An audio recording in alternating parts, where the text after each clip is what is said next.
Hai, kita ngobrolin kota Bandung yuk. Bandung adalah kota metropolitan terbesar di Provinsi Jawa Barat dan terbesar ketiga di Indonesia sekaligus menjadi ibu kota Provinsi Jawa Barat. Zaman dahulu kota ini dikenal sebagai Paris Van Java atau Paris dari Jawa. Karena terletak di dataran tinggi, Bandung dikenal sebagai tempat yang berhawa sejuk dan menjadikan Bandung sebagai salah satu kota tujuan wisata favorit.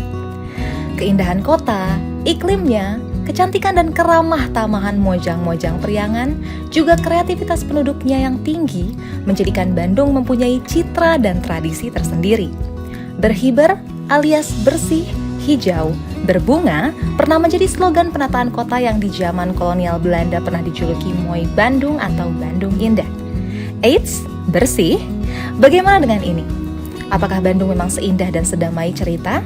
Atau kita hanya tutup mata dan lupa akan beberapa bagian? Apakah tujuan pembangunan berkelanjutan di kota Bandung sudah berjalan baik?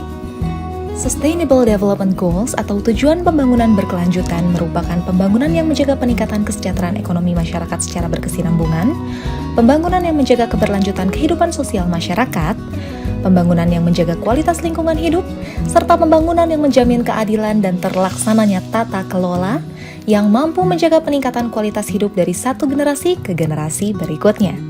TPB atau SDGs ini merupakan komitmen global dan nasional dalam upaya untuk menyejahterakan masyarakat mencakup 17 tujuan, yang salah satunya adalah target 11.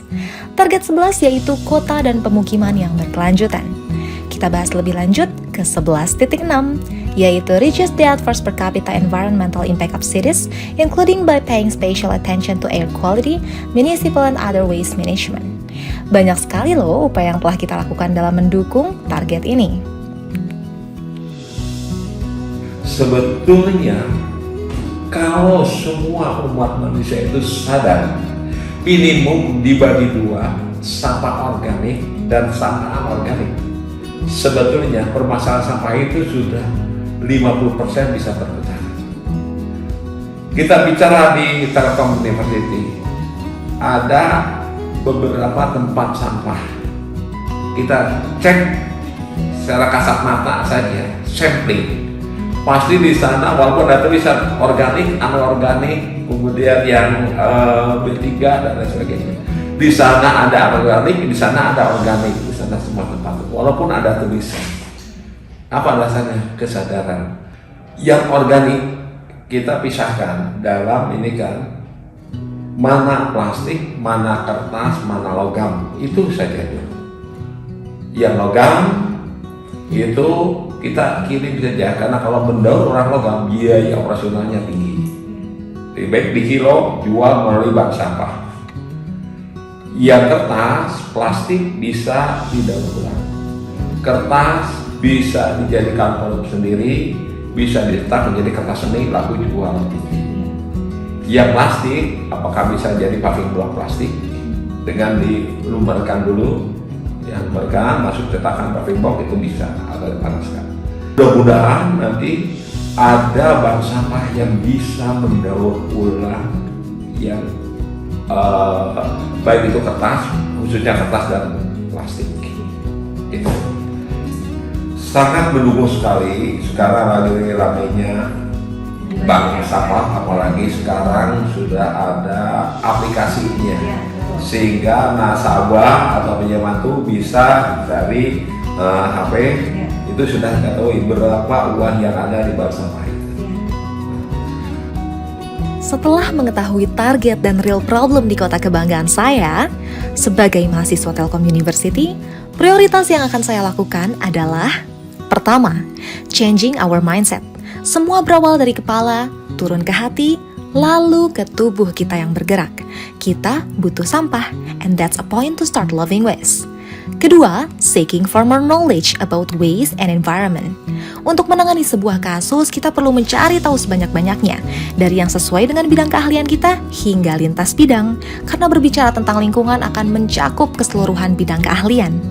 Yang ketiga, sponsorship. Menciptakan lingkungan yang lebih baik memerlukan biaya yang besar dan mahal, serta dukungan yang luar biasa dari berbagai pihak.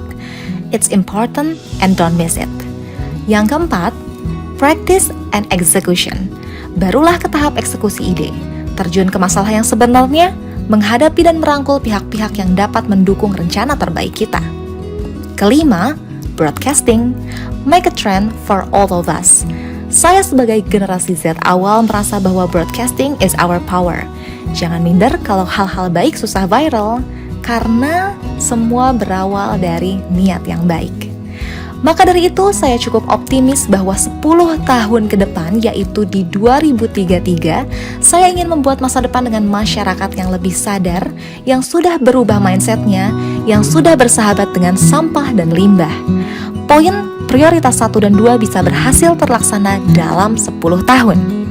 Kemudian, 20 tahun ke depan, yaitu di 2043, saya optimis dapat membuat kota ini selesai dengan permasalahan lingkungan, dimulai dari lingkungan yang terkecil hingga skala kota bahkan nasional, dapat mengaplikasikan banyak ide cemerlang untuk keberlanjutan kota dan lingkungan yang lebih baik dan lebih sehat. Masyarakat dapat hidup layak dan sejahtera di lingkungan yang nyaman dan didambakan oleh setiap makhluk yang ada.